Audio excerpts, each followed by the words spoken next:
It's a spooky day today and we're doing something a little bit different. It's Halloween time and I've never read any scary stories on the channel, I don't think. So today, for the first time ever, we're going to be reading some scary and spooky stories. I'm excited for the episode, but also a little bit nervous. If you enjoy, make sure you subscribe, everybody. And let's get into the first one that says, make sure to always lock your doors. 23-year-old guy here. I live in a pretty safe neighborhood and usually I always lock my doors. Last night, I apparently didn't. It was not too long after I'd taken my dogs out for the last time and I was turning off the TV and lights when one of my dogs started growling. Not too weird since he sometimes does that when people walk by the house. He only does it to certain people, not everybody. I then heard the front door open and then somebody walk in. My dog then started barking. My other dog, who loves all people, came running from the other room to greet our guest. At the time, I was reacting to what was happening and I went, what the hell were you? Standing in the hall was a guy in his mid to late 20s. He was skinny and tall. I don't think I'm in the right place. He genuinely seemed confused. I replied by saying, hell no you aren't, please get out. He apologized and said that he was coming to hang out with a friend and just accidentally went to the wrong place. I asked him what house he was looking for and he said a number that was a couple of numbers off from mine. He apologized again and then left. He seemed nice and non-threatening, but I was still kind of spooked. This morning I was ready to laugh the whole thing off. I was planning on telling my neighbor, a couple in their 30s, what happened. I don't know them all too well, but we have talked before. Luckily, I caught with one of them when I was taking my dogs out. I didn't want to come off like I was mad or scared over what happened, so I casually said, I'm sure he told you about it, but your friend paid me a surprise visit last night. My neighbor gave me this confused look and said, what are you talking about? Your friend. He walked into my house last night thinking it was your place. My neighbor was quiet for a second and then said, I don't want to alarm you, but I have no idea what you're talking about. We didn't have a friend over last night. Ah, okay.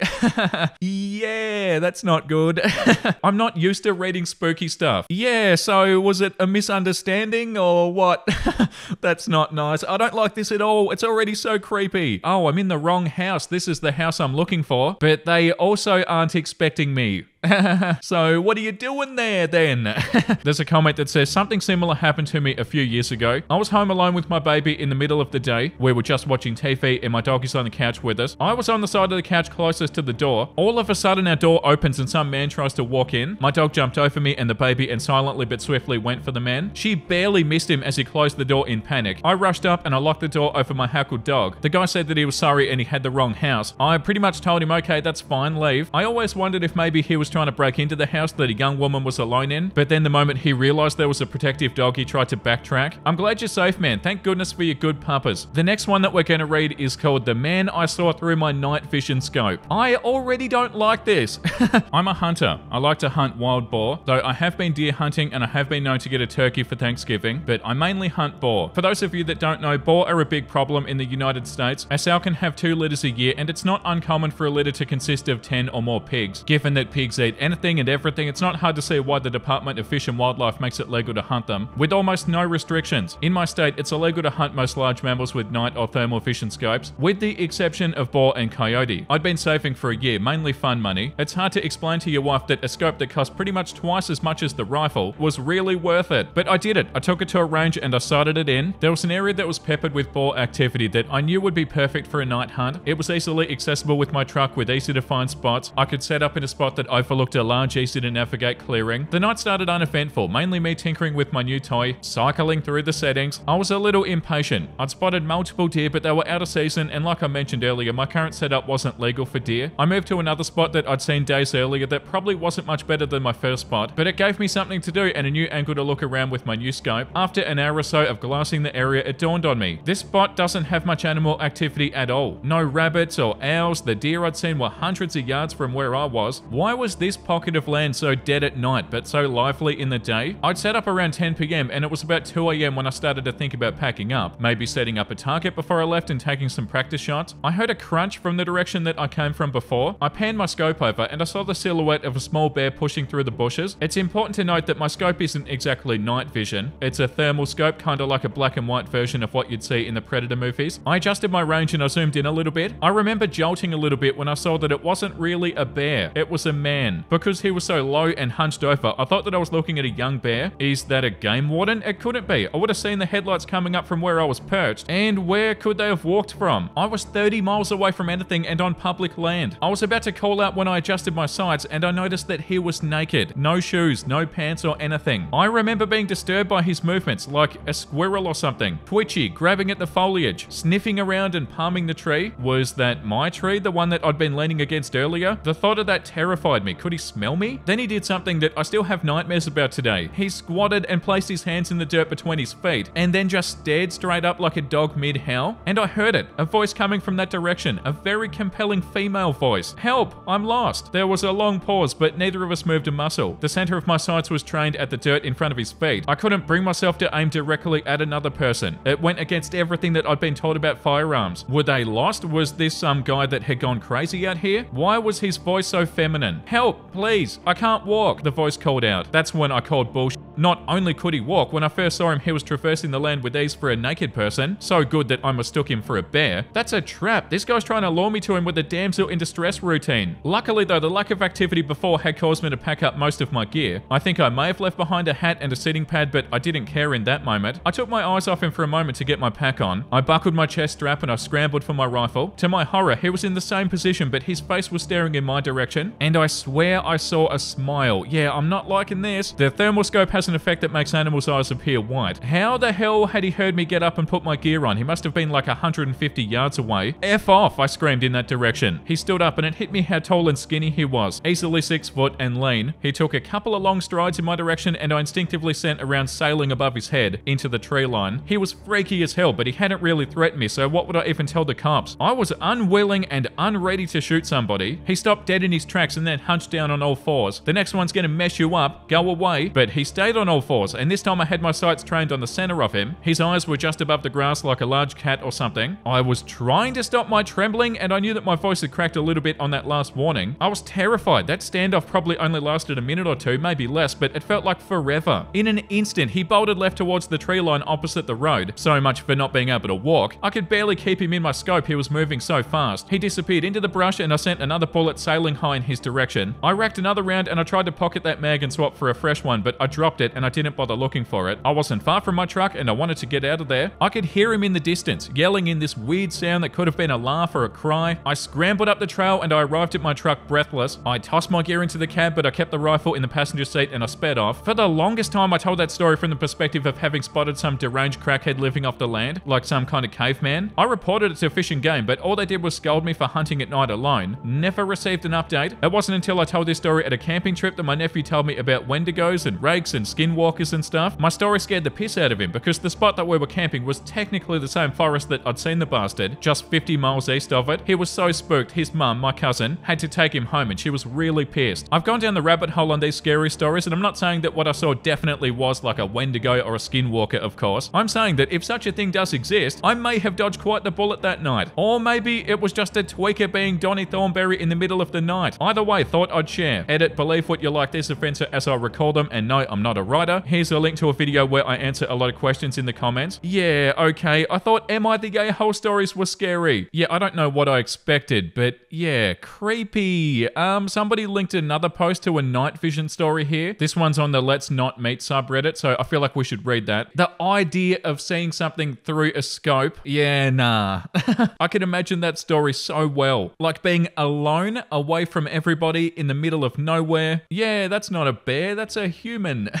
Yeah. It was the summer before my senior year in college. My little brother, always interested in military stuff, had gotten a pair of night vision goggles for his birthday, and he left them at my apartment. One night I was bored and I decided that I'd go try out the goggles at a wooded hiking area and nature preserve nearby. In retrospect, this seemed like a very stupid idea since I was all by myself and a woman, but I was young and stupid and I got myself all excited at the possibility of seeing deer and other woodland creatures in their natural nighttime habitat. I was familiar with these woods. My best friend and I had hiked there at night before, before, and we'd never run into anybody else. Our area is mainly rural and pretty safe, so I didn't anticipate any trouble. I parked in the little sparsely lit parking area and I ignored the sign "Park closes at 10" and I entered the woods, night vision goggles in hand. It was a half moon that night and that was the only light that filtered down through the canopy of the trees. It was pretty dark and I didn't want to put on the goggles until I'd found a place to sit down, so I lit my way with the mini mag light on my keychain. A couple of times I thought I heard a little rustling in the woods a fair distance away, but it was nothing out of the ordinary and I put it down to animal activity, hopefully the deer that I'd come hoping to see. After I'd hiked in a fair distance, I found a fallen log to sit on and put the goggles on. I don't know if you've ever used night vision goggles before, but the effect is pretty impressive. They can turn near pitch darkness into bright as day. Everything appears in shades of green, but quite bright and quite clear. For a while I had a blast looking around from my fallen log vantage point. Some chipmunks played around in the leaves nearby and a big owl blinked its lamp-like eyes at me from a tree branch. No deer though, and I started to think that maybe they wouldn't be likely to come anywhere near me, darkness or not, especially if I sat right out in the open on a log. So I decided to find a place where I could be a little bit more hidden. I made my way a little deeper into the woods and I finally found a huge tree, perfect for climbing. I've always loved climbing trees, so it was nothing for me to hoist myself up a few branches and settle in to wait for my deer. I didn't get to see any. What I did see, lit up in bright night vision green after about 10 minutes of waiting, was a man dressed head to toe in dark colored clothing, making his way stealthily through the woods. He was coming from the same direction that I'd come and was clearly trying to stay hidden, moving from tree to tree and glancing around carefully before moving on again. It looked very much like he was looking for somebody. It took a few moments to notice that he was carrying something, and when I saw what it was, the hairs on the back of my neck stood up. He had a knife, and a big one too, and he was gripping it as if he expected to use it in the very near future. It wasn't deer hunting season, and this was a nature preserve where hunting of any kind was prohibited, and at any rate, the guy was alone, and not dressed like a hunter. There was no deer in sight, and very few hunters kill their prey with a knife. I was suddenly horribly aware of my situation. A young woman alone, weaponless, in the middle of the woods at nighttime. This was the 90s, so no cell phones, and even if I did have one, I wouldn't have felt safe using it, lest I draw his attention. I didn't know how he was able to see so well in the dark. I guess maybe his eyes had adjusted, and I was terrified that he'd look up and see me. I sat there, afraid to move, afraid to breathe, and I watched him as he continued his methodical and stealthily process of scanning the forest for who or whatever the hell he was stalking. I scanned around, but I couldn't see anybody else, even from my high vantage point, and the sickening thought struck me that he might be looking for me. I remembered the rustling noises that I'd heard in the woods when I first arrived, and then I thought back further and I remembered something else. A white car that had followed too close behind me for most of my drive to the nature preserve. I'd been annoyed and a little freaked out at the time, but when I turned into the nature preserve parking area, the white car had passed me and driven on its way, and I hadn't thought anything of it. Now I wondered, horrified, if this was the driver of that car, if he'd circled back and seen my parked car alone in the lot, if he'd come in after me. I sat paralyzed with fear and I watched the man for what felt like forever, but was probably another half an hour or so. There was a heart-stopping moment when he paused right underneath my tree, and I was sure that he was going to look up and find me, but he didn't. After a while, he seemed to give up on whatever plan he had in mind. I heard him say screw it, and then he started heading back in the direction that he'd come, the direction of the parking lot. I stayed in the tree, wet with sweat and crying until the sun came up a few hours after. Then I climbed down, still terrified, gripping the little can of pepper spray on my keychain. I made my way as fast as I could to the parking lot. The man had been there, my windshield had been smashed with a rock, and somebody had scraped all down the sides of my car with something sharp, presumably a giant knife that I'm lucky didn't end up in my chest. Thank God for the night vision goggles that let me see him before he could see me, and thank God for big trees with sturdy branches. Creepy forest, you know what, let's never meet again. Edit, to answer some of the questions I've gotten in the comments and private messages, I did call the police once I got back home. 2 very nice cops came to my apartment and took a report, and that was unfortunately the last I heard of it, which from what I've seen on this subreddit is fairly typical. It's a bummer though. I'm having so much fun on this episode, but at the same time, yeah, it is definitely creepy. Once again, that was so immersive. I can imagine everything that you said there so perfect. There's a comment that says, this is so scary. He was definitely looking for you, OP. He'd made a plan and knew what he was going to do, knew where you'd gone. He knew that you couldn't have gone far either. The thought of him being right under your tree gave me goosebumps. Thankfully, he didn't see you. Awful about your car, of course, but definitely a small price to pay compared to being left in the woods with a hunting knife in you. Thank God indeed. Okay, the next one is also on the Let's Not Meet subreddit, and it's called Somebody Broke Into My House and Tried to Find Me. A few years ago, I was renting a house in Northern California. The neighborhood was just outside the suburbs. It seemed like the perfect balance of having space and having nice neighbors close enough to not feel isolated. The area had no street lights, so it was very dark at night, especially if there were clouds blocking the moonlight. It didn't bother me though. It made my little house feel even more quaint on dark nights. I got home from work one day in midwinter winter. It was a cloudy night, so pulling up to my house, I saw only what my headlights and my front porch light illuminated. When I got out of my car, I caught a whiff of cigarette smoke. That was odd, as I'd never smelt that before around the house. I didn't see anybody nearby, so I ignored it and I went inside. I just got off a shift with a few hours of overtime, so I felt pretty tired. Even though it wasn't even 7 yet, I decided to take a shower and call it a night. I woke up sometime later, sure that I'd heard a noise inside my house. I wasn't worried right away because my friend would sometimes stop by to use my shower after work on his way to his night classes. I even gave him a spare key so that he could stop by even if I wasn't home. He would always text me to let me know beforehand though, and I hadn't heard my phone go off. I reached over to my bedside table and I picked up my cell phone to see if my friend had sent me a text. The bright light from my phone screen and number pad blinded me. These were the days before phones had a light sensor that would dim the screen in the dark, and this particular phone was so bright that I could use it as a flashlight. Through squinted eyes, I could make out that it was 9 something, but I couldn't tell if I had an unread text or not. I set my phone aside and I called out my friend's name. There were a couple of seconds of silence before I heard loud footfalls as somebody started running through the bottom floor of my house. I leapt out of bed and I ran to the closet. They were already up the stairs by the time I'd opened the door and stepped inside. That house had 3 rooms upstairs, 2 bedrooms on either side of the hallway, the one I was in and a spare, and a bathroom at the end. The bedroom doors were shut, but the bathroom door was cracked open. I heard whoever was in my house thunder down the hallway past my door and into the bathroom. Thank God he did. That gave me enough time to open the attic access in the ceiling of my closet and then hoist myself up. I had just started to lift myself up when the person ran back out of the bathroom. My feet were barely inside the attic when my bedroom door burst open. I heard footsteps run into my room and then stop. When they didn't see me in the room, they ran back to the hallway and into the other room, which just had boxes stacked in a corner and some weights and a table where I painted my miniature models. I guess they decided that if somebody were hiding, it'd be in the bedroom because they charged back into my room and then turned on the light. A moment later, the closet door was ripped open. I was crouched in my attic just a foot or so away from the access, so I could try to stop them if they started to climb up. From my vantage point, all I could see was from about their knee down. They were wearing dirty blue jeans with frayed cuffs and worn work boots. After a few seconds of looking in the closet, they stepped away and I heard a loud crash coming from my room, followed by a scream of frustration and anger. That scream was the most unnerving part of the incident for me. It reminded me far too much of my stepfather, who would scream in a similar way when he lost his temper. He would eventually be put into a mental hospital for several mental disorders that resulted in erratic and violent tendencies. The man in my house ran back down the stairs. I heard crashes and clatters as things were thrown around and furniture was knocked over. I stayed crouched in the attic. I'd left my cell phone when I ran for the closet, and I wasn't certain that I'd climb down without him hearing me. After some time, the noises stopped. I started counting slowly. When I reached 1,000, I decided that it was safe enough to climb down and call the police. The first thing I noticed when I exited the closet was the intruder had flipped my bed over, I assume in an attempt to find me. That was the loud noise that I'd heard after he stepped away from the closet. I couldn't find my cell phone, so I went to the landline by the bed and I called the police. I waited in my room until I heard them call out from downstairs. The first floor was a mess, but I'd expected that. Chairs had been knocked over, the sofa had been flipped, all the books and pictures and knickknacks I had on my shelves were strewn across the floor. The cupboards in the kitchen had been opened and all the boxed and canned food had been thrown to the ground. As far as I could tell though, the only thing missing was a single knife out of the wooden block in my kitchen. The police checked the house from top to bottom. They found that the side door had been forced open by something like a crowbar. They also found a few cigarette butts along my fence line, along with some foil and an empty pen tube, which the police said people often use to smoke meth. So they think that he'd been watching my house for a while. I realized that he must have been out there smoking a cigarette when I got home. They collected up the evidence and told me that I should stay with family or friends that night and then get that door fixed as soon as possible. I opted to just not sleep. I moved a shelf over to block the broken door and I spent the next couple of hours cleaning stuff up. I would often go to the window with a flashlight and shine it along the fence line where the police found the cigarette butts and the foil, but I didn't see anything. The next day I called to have the door fixed and motion lights installed at the back and sides of my house. I ran a phone cable up into the attic and I added a landline. I never wanted to be stuck up there without a phone again. Nothing else happened in that house though. I lived there for another 3 years without incident. One more precaution I took was practicing getting out of my bed, going to my closet and climbing into the attic as fast and quietly as possible. I even kept at it when I moved, except now I go to a crawl space at the back of the closet instead of the attic. I try not to think about what would have happened if I'd been a little bit slower getting into the attic, or if he hadn't gone into the bathroom at the end of the hall first. Yeah, okay.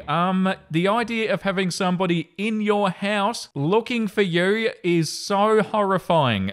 I didn't realize how much I didn't like the idea of that until I read this. Just the thought of being in your house alone, except you're not alone and there's somebody in there looking for you. I don't know if it's scarier if they're looking for you quietly, or like in this story, they said they thundered down the hallway. Maybe that's more terrifying. But yeah, thanks, I hate it. That's so creepy too, pulling into your driveway and then smelling cigarette smoke. Oh yeah, so you don't really smell that unless it's recent, like very recent. So yeah, I'm not alone. And also the angry, frustrated scream when they couldn't find OP. You know, like I'm sitting here reading a Reddit story, but imagine actually experiencing something like that. Yeah, no thanks. Okay, the next one that we're gonna read is called Florida Woman Crawled Out of My Hotel Mirror to Rob Me. Yeah, okay, let's get into it. This past Monday, my co-workers and I returned to our hotel from a day of work out in the field. Rebecca and I walked to our rooms, and as we stood outside of our room, I opened mine and I saw somebody in the bathroom. I said, hello, nobody answered. My first instinct was that it was a cleaning lady in there for some reason, and then I saw my bag with my clothes in her hands. I said to my co-worker, there's a woman in my room. Then I asked the woman, what are you doing with my stuff? It gets a little fuzzy here because I can't remember everything I said and what she said, but she kept on mumbling about how her key still worked, how it still worked, and that's how she got in. I was in shock, and she was obviously very flustered having been caught mid-robbery. She dropped my bags and fumbled around with her purse and a white plastic bag. By this time, my co-worker was behind me watching all the insanity unfold. This woman was scrambling and walking towards the door, and I said, what's in the bag? Thinking that it's probably my stuff, and so she said, no, it's just my things. It's just my things, I'll show you. And so she did. I looked and I didn't see anything of mine, and so since I'm obviously in shock at the time, I let her leave. I went into my room and it's been ransacked. I did a quick look around to see if anything had been taken. All of my electronics were still there. Then I went into the bathroom and I saw my underwear, my bikini, and my clothes shoved into my own bags randomly. Even my passport was shoved in there. Then I looked on the counter and I saw that she got into my medication. I'm not sure what was going through my head at that moment, besides that I wanted it back. So I ran out the door to go find her. I ran to the laundry room downstairs and out to the sides of the hotel, and I didn't see her. I realized that I was never going to find her, so my co-worker and I went down to the lobby to tell them what happened, and then we called the police. We went back up to my room to wait, and I noticed that there's a metal bat on my bed. A little bit larger than one of those novelty wooden bats that you get at a baseball game, but there's also a flashlight on the end. She must have left it behind in a hurry. She also left behind a necklace that must have fallen out of her bag when she was scrambling with mine. I was mainly freaking out at this point because I thought she'd gotten away with my medication that I need. The police got there and took our statements and looked around the room as well. One thing that I noticed was that there were bits of drywall in the sink, and I pointed it out to the cops, but none of us really knew where it came from. We started looking at the door and the windows to see if she pried her way in, but there was nothing. So we kind of just went with the idea that she had a spare key or something, even though the hotel front desk was adamant that there's no way that could be. The officer that came brought 2 more officers as backup because they thought the woman might still be in the vicinity, but after our statements were taken, there was nothing else they could really do, so they left. I sat down to finally make some calls to tell people, and as I'm on the phone, I'm thinking about the drywall in the sink, and it still doesn't make any sense to me. So I'm on the phone and looking at the drywall in the mirror on the wall right above it, and then it hit me. I got my co-worker and I asked her to help me pull at the mirror on the wall, and we took the mirror down, and there's a hole there big enough for a desperate junkie to squeeze through. I asked Brian and Rebecca if I should call the cops again to let them know that I found this, and my boss said there's still 2 cop cars in the parking lot. So I went down to tell them, and the female cop kind of rolled her eyes, but the young guy said, I'll come check it out. They both came back up, looked in the hole, and found a pillow, blankets, cigarettes, clothes, and toothbrushes. This woman had been living in the wall behind my mirror for God knows how long. She had access to me and my room at all times. I know that might be hard to picture, but there was a crawl space about 2 feet wide in between the 2 rooms. One of the officers called the original officer to come back and take pictures of it. She explained to him what's going on, and all I hear over the radio is no effing way. He comes back, takes pictures, and is just as mind blown as the rest of us. Obviously, we packed up and we left immediately. What's even crazier is that she's probably been there a long time. The last time we stayed at this hotel, I'd randomly smell cigarette smoke, and I assumed somebody was smoking in their bathroom, and it was just traveling through the vents. But nope, a junkie was smoking just on the other side of my mirror. She had access to the other rooms too. The holes in the walls were from a renovation, and the hotel hadn't properly patched and just covered up with mirrors. She could have been hanging out in people's rooms when they were gone. Anyway, this was insane, and I'm taking a little bit of time off. I'm posting from mobile, so I'm sorry if the formatting is off. And a photo of the hole. Okay, so this is what the hole looks like. Yeah, okay, that's enough for today.